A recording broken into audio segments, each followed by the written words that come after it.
Hello and welcome to the Gooner Talk, back again with you guys for another episode of what is the Arsenal Transfer Show, joining you every morning at 8 a.m. UK time. Hope you're doing good. Hope you're doing well. Thank you as always for making us a part of your morning routines. It is very much appreciated. I hope that you've had a good start to your week and that now you're ready for the return of Arsenal at the Emirates, because that is indeed what today is. Arsenal face Monaco at the Emirates Stadium in the Emirates Cup for what is the last kind of official pre-season game. Of course, Arsenal play one more match before they face Nottingham Forest, but that is the Community Shield on Sunday against Manchester City. Today feels like, the kind of official last game of pre-season. So I'm hoping for a positive result. I'm hoping for an exciting game and plenty of exciting goals, and that the Emirates crowd are treated to what is going to be hopefully a really entertaining fixture. But good morning to those joining us live in the chat box. Nav, Black Shine, Penny Wing, Clock Orange, Biggest Dickus, Alpha Wolf. We've got Peter, Matt G. We've got Granddaddy Gooner Paul. We've got NSW, Ade, Kevin, Vlad, Johnny. Good morning to all of you guys. We've got Vivian, FPL, Cosmos, and Derek and Steve, as well as plenty more of you guys also. So thank you everyone for tuning in. It is very much appreciated. Do drop a like on the video, of course, and subscribe to the channel if you're new. It takes just a second to drop that like button, and you'll be very much appreciated for the rest of at least the next 24 hours. Let's crack on with today's stories. As I mentioned already at the start of the show, we do play Monaco today at the Emirates Cup. I'm going to be there. I'm looking forward to it. Looking forward to get back into the swing of things in the press box. Hopefully, get able to chat to a couple of the players after the game and, ask them how they're feeling ahead of the Community Shield and the brand new season, about their new teammates. It's going to be an exciting one. It's going to be an exciting season. I know there's a lot of excitement surrounding the club at the moment, and for good reason as well. So hopefully we get treated to, quite the entertaining game a little bit later on this evening. 6 p.m. UK time is indeed kickoff. Ben Cottrell has left the club. He joins Emirates Mura in, I think it's Slovenia, I want to say. And he's obviously been at the club, has Cottrell, for quite some time. And, has been playing at Arsenal in the youth sides, but never really able to break through. And now joins NS Mura, a side that will give him, regular game time, experience. But it is an interesting move. And I'm sure plenty of you guys as well around the club wish him the absolute best, and hopefully he goes on to have many successes whilst away from the team. But a player that was billed as potentially a really exciting player to watch when coming through. I think that certainly now at least is a player that maybe Arsenal will see as not an experiment gone wrong, but certainly a case study of a youth talent that had so much budding potential, not necessarily getting the right, or developing in the right pathway. But we've seen plenty of those types of players. I remember Olsen, I remember Eisfeld, and I feel like Cottrell probably falls into the category with those guys as well. Moving into potential players that still could leave the club as well. Nuno Tavares has confirmed via Instagram that he is back at Arsenal, posting a picture with himself, Marquinhos and Gabriel Martinelli. He spent last season, of course, on loan at Marseille, where he endured a pretty difficult spell. We covered Tavares' kind of run in the Marseille team with Ben from the Marseille View, who talked to us a lot about kind of the struggles, the lack of defensive ability, the lack of, I suppose, attacking threat that he brought. Although he did get 6 goals, he got no assist throughout the entire time whilst he was there. So frustratingly, I think we're now in a situation with Tavares where we need to find a buyer, but they are not forthcoming at this stage. Auston Trusty will join Sheffield United for £5 million. This represents a really good bit of business in the end by Arsenal. Signed for less than £2 million, sold for more than double the price that we bought him for, having never played a single minute of football. No, I know it's not the 20 million Solankis and 50 million Jordan Ives of this world, but still, for a player that didn't get many minutes at all, if any, for Arsenal, played a season on loan last season at Birmingham, now joining Sheffield United for more than double what we paid him for. So I'm looking forward to hopefully seeing him succeed at Sheffield United and do his best in keeping them in the Premier League next season. They've certainly got a quality defender that Birmingham did really well with. Last year won their player of the season, actually, in the championship. So we wish him all the best. Now in his mid-20s, it's not like a budding young 20-year-old coming through. He is moving into his prime years, is now Trusty. So, yeah, we wish him all the best. Folarin Balogun has reportedly, Ben Jacobs reported this yesterday, asked Arsenal to lower their price tag for him. As we know that Arsenal have a valuation of around £50 million on Folarin Balogun. Inter Milan moving away, it seems, from Balogun's profile and instead moving towards someone like Gianluca Scamacca of West Ham. But Arsenal's kind of, I suppose, stubbornness around the price tag is causing some friction, and Balogun has apparently, if Ben Jacobs' information is indeed accurate, of which he is very, very well connected, then of course it does raise some questions about.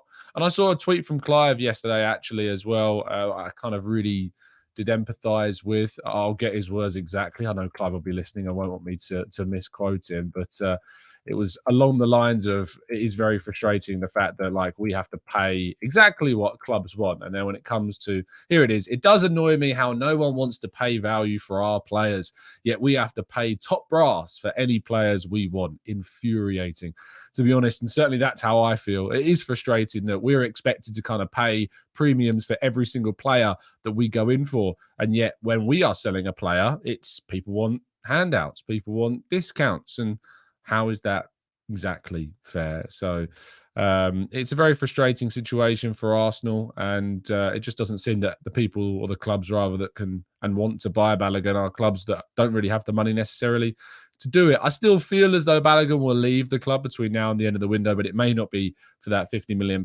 There may be a compromise that is end up being found. There's a lot of questions about Balogun's attitudes. What I would say is that if he's a player that wants to play regularly, I can't begrudge the guy, of wanting to play regular football. And I'm sure that he wants to make a move. And a move to Inter Milan, would be a significant transfer for him. If he's guaranteed minutes playing for Inter, that's quite the significant move. And I can't begrudge him of wanting to help negotiate a deal which sees him move away from Arsenal if it gets him regular minutes at another top club. So I'm not going to say that there's an attitude issue. I don't think it's that. I don't think that's ever been, something that we've necessarily associated with Balogun. There's been question marks about kind of his kind of mindset towards Arsenal, especially with those comments he made whilst in the US on the preseason tour about not necessarily having to try as hard or having to prove anything. But I can't begrudge the guy of wanting to play regularly at another club. It's not something I could ever begrudge. I just think that what's frustrating actually is specifically the whole that the asking of the price tag to come down, and more so the fact that Arsenal should hold out for a very good figure because they've sent a guy on loan. He's done really, really well, and they should be able to demand a very good fee for him. It just doesn't seem that there are the clubs out there with the money to pay £50 million to get him at the moment. Timing-wise, it's not gone well. Talking about potential incomings, Ivan Fresneda is a name that Arsenal fans will be very familiar with by now. However, it seems that Barcelona are leading the race quite significantly still at this stage. There are suggestions that still there is an interest in João Cancelo from Barcelona, that they may try one last time to sign the Portuguese international. But if it isn't if it isn't going to be the case, then it seems as though that Barcelona will indeed move and get Ivan Fresneda. So it doesn't seem to be that the Spaniard will be ending up at Arsenal this summer. And lastly, our headline story today is that David Raya has agreed his Arsenal move. Talks behind the scenes between the players' camp and Arsenal apparently have gone very positively. And according to Fabrizio Romano, he has told Brentford that he wants to move to AFC, which is obviously a really good thing. Arsenal will hope now to accelerate the talks with Brentford over compromising on a price tag for the player. There were suggestions that Arsenal wanted to pay around £30 million. Brentford, though, instead wanting around £40 million. But Arsenal and David Raya agreeing to that move. It now is just the third part of this transfer that needs to be started, which is, of course, the club and club side of things. But this seems to be moving in a positive direction, which is obviously very positive for the Gunners. And Arsenal will have two top quality goalkeepers going into a season with Champions League football. Very exciting times indeed.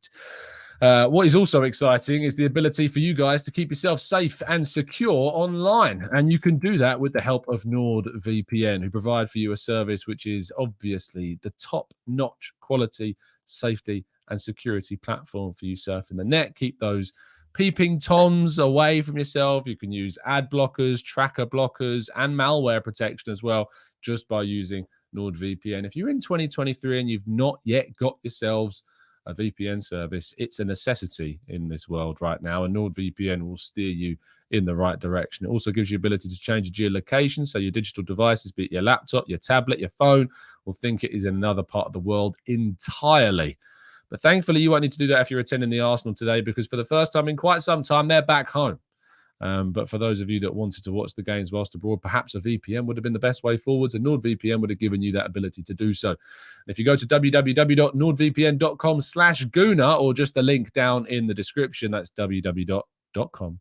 www.com. That'll be a very short URL, wouldn't it? www.nordvpn.com/Gooner. You can get yourself that significant discount off a 1 or 2 year plan. Don't hesitate. Don't wait. Stay safe and secure online. Right, let's go to part 2 then, and your questions right after this.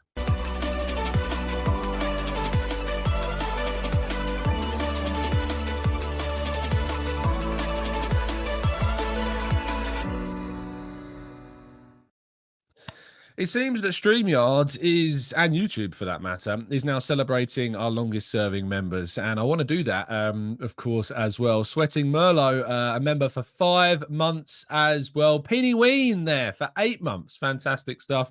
Louis for 9 months, a full 9 months. I'm a TGT baby now.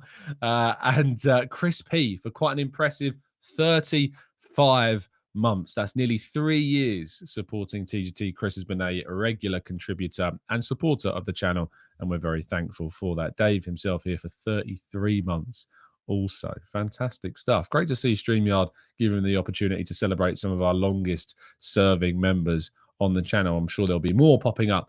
And if you'd like to help support the channel, you can become a member as well. You get access to our Discord server if you're an expert member or a TGT ambassador. And of course, with the Premier League returning and with the Community Shield on Sunday, I am looking to hopefully put together a preview show. I know that I've been skimping on those a little bit over the course of the transfer window. It's been so hectic and chaotic, and holidays and transfers and life hitting me very hard.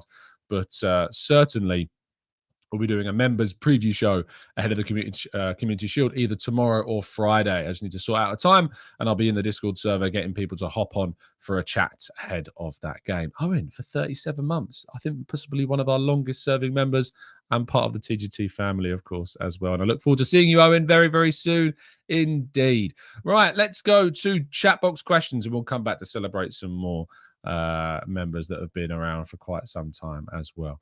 Ashish says, Tom, Arteta came with yearly plans and objectives. Last season, we exceeded those expectations. This year is to go for the title.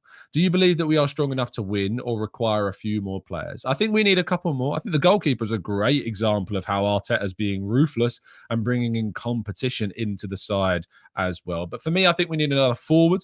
I think we need someone that can bring competition to that right wing. And I think Mohamed Kudus offers Arsenal that. I think Mohamed Kudus would be an excellent bit of business by Arsenal to try and achieve. As far as I'm aware, there have been, a significant interest in the Ghanaian international going back for quite some time.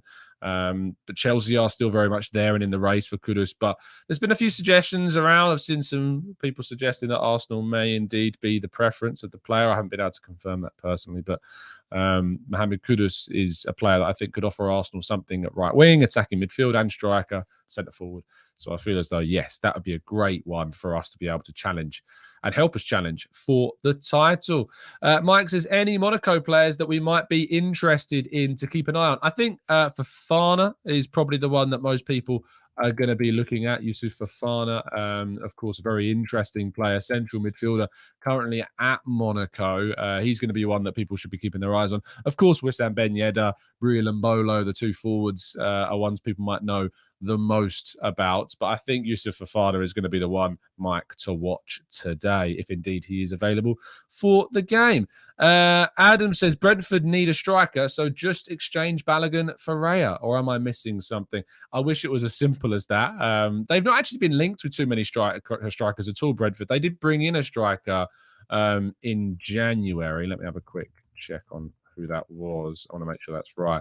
I'm certainly sure that they brought in a striker in January or that the previous summer, and that they're going to be leaning on them to be the guy moving forwards. Let me find who that person was. It was Kevin Sharder, I believe, was the striker, 21-year-old forward. Although it does say that he can play right wing more so than centre forward, but has played as a centre forward and did play last season. Let's have a quick check. 22-23, played 8 times as a centre forward, but also 6 times on the right, 8 times on the left. But I think Kevin Sharder is going to be looked at as potentially someone that they lean on next season as a centre forward, whilst in the absence of Ivan Toney. Dave says Owen sees my 33 months and raises me 37. It's the way to go.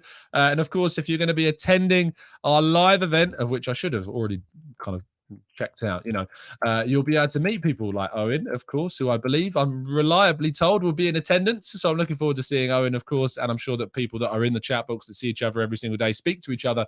If you can come along for our live show, you'll be able to spend some time with the people that you only see in the chat box and put some faces to names, and of course enjoy what is going to be a fantastic evening, a great discussion with some fantastic guests: Harry Simew, FK, Bailey, and Mike. A link is down in the description. You can scan that QR code. It will take you to the tickets page. There are still tickets available, so don't hesitate. Get involved. Come down to the Mildmay Club on the 13th of August, the day after the game against Nottingham Forest. I look forward to seeing so many of our members for the first time, and some for several times that I've already met before. I'm also maybe be able to see some of you today at the Emirates Cup if I'm able to spare some time as well, which would be great. Maximia says, hey, Tom, what is the one/few criticisms you have of Arsenal in the current scenario? It can be anything, either the club or the way that it runs or the transfers. For me, if we're looking specifically at Mikel Arteta, the substitutions, rotation, that's going to be something I look at a lot this season. Has Mikel Arteta developed and improved in that area? Because last season, there really were some drawbacks regarding kind of rotation and substitutions. That was something that I really looked at as something that I feel that could have been done better. Decision-making in really high-profile, high-pressure moments. Interesting to see how he adapts to that. I would like to see Arsenal, of course, get some good money in terms of sales. We've really struggled to get good money for players in the past. And I think Edu has started to tackle that. £21.5 million for Granit Xhaka was a really good fee. I think getting £5 million and more than doubling what we paid for Auston Trusty after just 1.5 years is also a really good return on that transfer also. But there are players like Pepe, Tavares, Lokonga that we need to make sure that we sort out the exits or the loans of. If we need to do a loan in the case of Lokonga, we need to make sure that we sort that out as well. So yeah, I look forward. I think there's areas of development that are still needed. There's probably more that I can think of if I was given more time to think, but yeah, that they are areas that I think need to be improved upon. So there you go. Catlejo says, Ty Tom, is it time to get Ivan Toney? No, he can't play for 6 months. And I'm not the biggest fan of Ivan Toney personally either. Rahul says, Tom, at some point of the season, can you ask Arteta this question? Does a traditional 9, tall, strong and physical suit the Arteta system? He has been asked that before, Rahul. He's been asked about the physicality of forwards. He's been asked about different style of forwards. So I would only be asking something that has already been asked anyway. Holdini says, with the way that Flo is behaving, I don't see him here in September. If we sell Flo and Eddie, do we need another striker? Why not play Rob Holding as a false 9? He's better striker technique than Jay says. Holdini is a little bit of a fan of Holding, I believe, or Yomi, I should say, who it actually is. But I think with Flo, I just think the behaviour thing, like people are focusing a lot on his behaviour. I think he's only doing what most people would want to do in a situation where they're third choice and want regular minutes in a really important point of their career. We've asked, and we can't really be hypocrites. We've wanted players to make noise, to get their move to Arsenal. We can't have it both ways. We can't be critical of players that are trying to be a little bit antagonising to get a move away from the club and then want players to kick up a fuss so they can make their moves to Arsenal. I saw so many people saying that Declan Rice needs to tell West Ham what he wants so we can get that move. We can't have it both ways, I respect the fact that Balogun wants to move on. I respect the fact that he wants, more guaranteed game time. At the same time, I don't think he can ask that of Arsenal. And so if the question mark is that, he is expecting to be a starter, which in fairness, I have not heard. I think there is a really big misconception around Balogun that apparently he wants guaranteed starts really early on in the Premier League. I've not heard that. I've not seen that reported. All I've heard is that he wants guaranteed minutes. That's different to guaranteed starts. You know, guaranteed minutes is very different to guaranteed starts. And if I think that he should be guaranteed minutes ahead of Eddie Nketiah for me, I think he's the better talent. I think he's got a higher ceiling. I think he'll go on to be a better striker, personally, in my opinion. And so I don't see anything wrong in wanting guaranteed minutes. And I just think there's a few misconceptions flying around. Who knows? Maybe if he's at the Emirates today, we'll get some clarity on that. DR says, why isn't anyone bidding 40 million for Tavares? I thought you and I had agreed a few months ago that this needs to happen. I don't know who you're talking about, but that wasn't me. You know, for some time, I think that we'll be lucky to get around 15 million pounds for Tavares. I think we might be lucky now to get 10, to be honest. So let's see what happens there. Carl says, morning, Tom and the fellow TGT family. Question, what in your opinion would be an ideal price for Raya and Kudus? If Arsenal can get a 30 million pound deal for Raya, that's great. And if Arsenal can get between 30 to 40 million pounds for Kudus, again, I think that's a fair representation of the price that both players are worth right now in the market. Maybe slightly less than 30 for Raya, but I see some people saying 40 million is overpaying. It might be, but you know, we've spent 45 million pounds on Jesus with a year left on his deal. We spent 105 million pounds on Rice when he had a year left on his deal. Yes, there was an option in that contract, sure. But still, you know, we are, and the world is in a situation where we're paying big fees for players. So yeah, that's where we are at right now. Let's celebrate some more members quickly. Daniel Robert, been around for 35 months. Fantastic stuff there. Matt G, new leader, 42 months, has been a member. Matt G, one of our longest serving and most dedicated listeners that there is. I'm hoping, I don't know if he can confirm it in the chat. I'm hoping that Matt G is going to be around for our live show. That'd be fantastic if he is. And Gunnar Dude has been a member for 4 months, one of our babies in the TGT community, but very much appreciated all the same. Thank you for the continued support. Let's go to, Louis says, Tom, breaking news from Fabrizio Fomano. Mbappe has signed a swap deal with Tavares and Balogun. Oh, wouldn't that be just gorgeous? I've not heard of this Fabrizio Fomano, but I think he's clearly very reliable. Nick says, do you think that some of the contracts will be terminated? I think there's a potential for Cedric and for Pepe to potentially be terminated. I have said that for some time.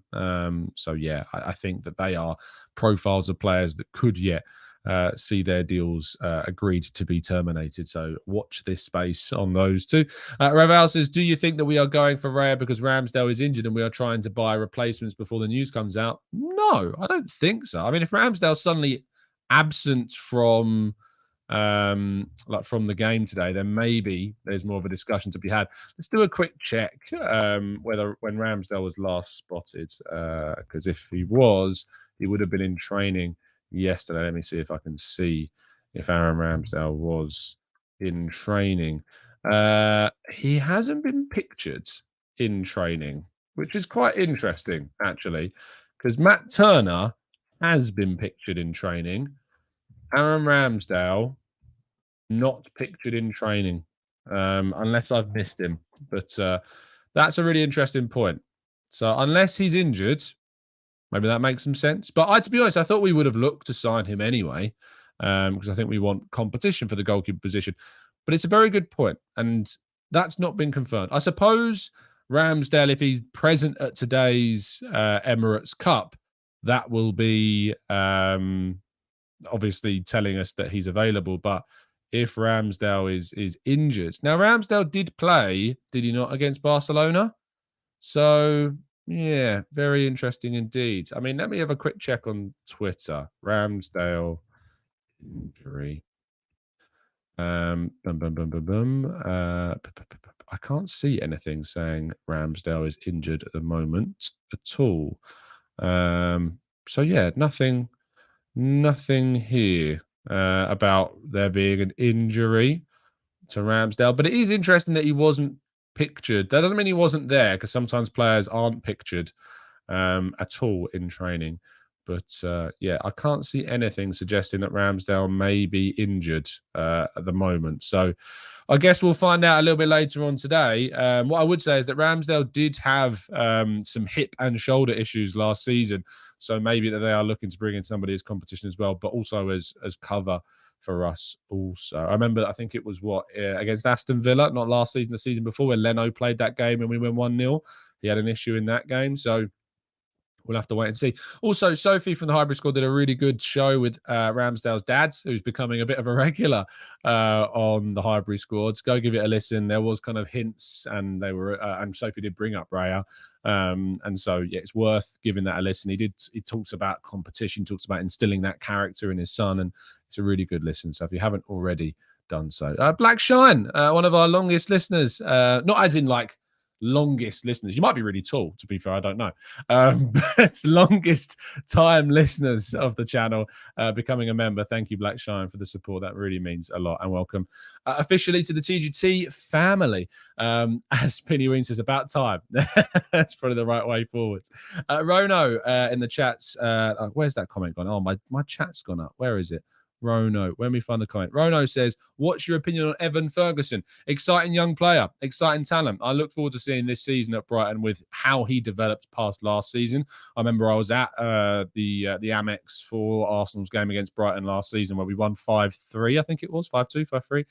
And Ferguson came off the bench, scored, and he was really kind of coming to the fore at that point, and now needs to establish himself in the team. But he's not played that much in pre-season. I was looking at potentially including him in my fantasy team, but Welbeck started games, Raul Pedro started games. I don't think Ferguson has started any games at striker for Brighton in pre-season. I don't know if there's a fitness question, but yeah, we'll have to wait and see. LJ says, Tom, does this pursuit of Raya make you rethink your position of Ramsdale? I've listened to you on here criticising fans who express concerns over Ramsdale's performance as being ridiculous. I think you've misrepresented my words. I said that I've expressed my thoughts around thinking that Ramsdale is an average keeper or that he's not good enough for Arsenal. That's what I think is ridiculous.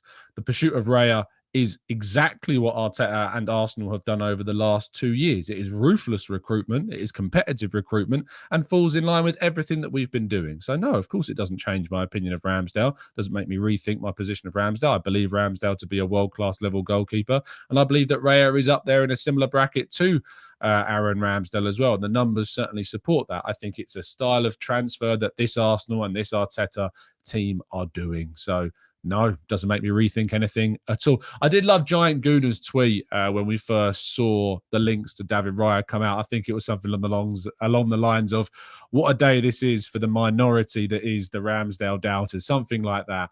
And I thought that was a very apt tweet for the time that it was. Louis says, are you working tonight, Tom? I'm going to be going as a fan. I'm working. If there's an Arsenal game on, the likelihood is that I'm working, and I am indeed working the game. I'll be in the press box at the Emirates a little bit later on today. Looking forward to it. Nick says, finally caught a live show, Tom. Great content as always. Thanks, Nick. Very much appreciate you tuning in. AJ says, only Mikel knows why he wants Raya. Remember, this was the first season with 5 subs. Maybe Arteta thinks he could change the game more by bringing on a keeper with a long distribution. I doubt that will happen. It's a nice theory, but I very much doubt that will happen. Ollie says, Tom, is it true that you and Harry are going to be doing a pitch invasion? Absolutely not. No, I want to keep my job. Thank you very much. No chance you're going to see me doing a pitch invasion. I've already been on the Emirates field this summer. I've already scored a goal at the Emirates this summer. I don't need to risk my career by doing a pitch invasion. I've already done it, if you like. Chris says, Tom, are you finally on board with Arteta's appointment? Shut up, Chris. Vincent says, Tom, we need competition for places. City is an example. If a player doesn't like it, then move on. We should get Joao Felix, I assume that might be, or Cancelo, I guess, on loan, and Lavia, and the Premier League would be ours. I think Lavia is not necessarily needed. To be fair, I think we've got a lot of midfielders. I think centrally, we are well stocked in the middle of midfield. If we need anything because of a series of injuries, we can tackle that in January if we need to, or before the summer window's over, if there's some unfortunate injuries at the start of the season, touch wood, that isn't the case. But I think for me, goalkeeper and right wing / centre forwards is still very much what I would like to see Arsenal move for. The goalkeeper thing, really has sparked up in the last week, obviously with the Raya thing. It really is an enlightening link that made you realise, actually, it's actually quite an interesting move to go for that position, because the drop-off from Ramsdale to Turner, as we know, is significant, and having an ability to play two goalkeepers in multiple competitions is going to be a real asset if they're very similar level to one another. Owen says, me and Dan have a stage invasion planned for the live event with minimal clothing. You will be firmly kicked out, Owen. I mean, I will set Mike and Harry upon you, so don't you worry. You will be royally removed from the premises. And I would back Harry and Mike to take you both on quite easily, in fact, especially with Mike, a lot trimmer and muscular than he was back in the day. Matt G says, Tom, what do you make of the new rules to tackle player time wasting in the league? Anything that can be used to tackle that is obviously a benefit. I think we're going to get to a point where we start seeing stopped clocks. I think that's what's going to start happening, and I am in favour of it if it curtails the wastage of time, and it means we get to see more football. I think that's the way forwards. The problem with that is when you have evening games, is the game being on a stopped clock going to create a much later fixture? That will be something that we'll have to test, I suppose. Something that's going to have to be moved in. I think that's what's going to have to happen. I think we're going to end the show there. Thank you, everyone, for tuning in. I've got a busy day today, so I've got to get up to London and get to the Emirates for the game. I'm very much looking forward to it. I can't wait to get there and see today's game and the team and the players, and hopefully catch a few of them after the game as well. If, as I say, you want to join us for a live show in London on the 13th of August, you can just scan that QR code or go to the link in today's video description. Score prediction, says William, I'm going to go with a 4-0 Arsenal win. We always love a big scoreline against a team at the Emirates Cup. So last night it was 6-0 against Sevilla. So I'm going to go with a 4-0 Arsenal win today. But thank you, everyone, for tuning in. I hope that you enjoy the match. If you're going to the game, safe travels, and I hope that you enjoy your time in London. And yeah, I look forward to speaking with you tomorrow morning for a breakdown of the game and rounding up any other transfer news that we might have. Enjoy yourselves. Have a fantastic day. Stay safe, stay well, and as always, up the Arsenal.